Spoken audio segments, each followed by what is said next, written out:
পরের সুখে জলে বেশি, পরের দুঃখে হেব্বি খুশি, শোনে কম রটায় বেশি, পিছনে কাঠি সামনে হাসি, এরই নাম প্রতিবেশী। ওরা কারা? ওরা প্রতিবেশী। ওদের কাজ কি?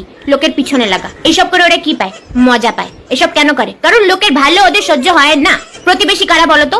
তোমার প্রতি বেশি বেশি যাদের চুলকানি তারাই প্রতিবেশী। দেখো, আমরা ব্রিটিশদের হাত থেকে তো মুক্তি পেয়ে গেছি, কিন্তু এই পাড়ার সিসিটিভি কাকিমার নজর থেকে কবে মুক্তি পাবো কেউ বলতে পারবা? তোমার জীবনে কি চলতেছে তুমি জানো না, বুঝতে পারতেছো না। পাড়ার কাকিমাকে কি জিজ্ঞেস করো, ও সব জানে। এমন অনেক খবর যেগুলো তুমি নিজের ব্যাপারেও হয়তো জানো না, কিন্তু প্রতিবেশীরা ঠিক জানে। আমরা খুশি না থাকলেও চলবে, কিন্তু সমাজ, পাড়া, প্রতিবেশী এরা খুশি থাকলেই হইল। পরের সুখে জলে বেশি, পরের দুঃখে হেব্বি খুশি, শোনে কম রটায় বেশি, পিছনে কাঠি সামনে হাসি, এরই নাম প্রতিবেশী। ওরা কারা? ওরা প্রতিবেশী। ওদের কাজ কি? লোকের পিছনে লাগা। এইসব করে ওরা কি পায়? মজা পায়। এসব কেন করে? কারণ লোকের ভালো ওদের সহ্য হয় না। প্রতিবেশী কারা বলতো?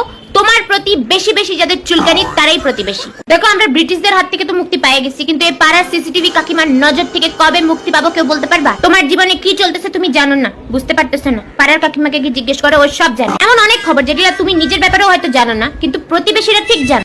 আমরা খুশি না থাকলেও চলবে, কিন্তু সমাজ, পাড়া, প্রতিবেশী এরা খুশি থাকলেই হইল। পরের সুখে জলে বেশি, পরের দুঃখে হেব্বি খুশি, শোনে কম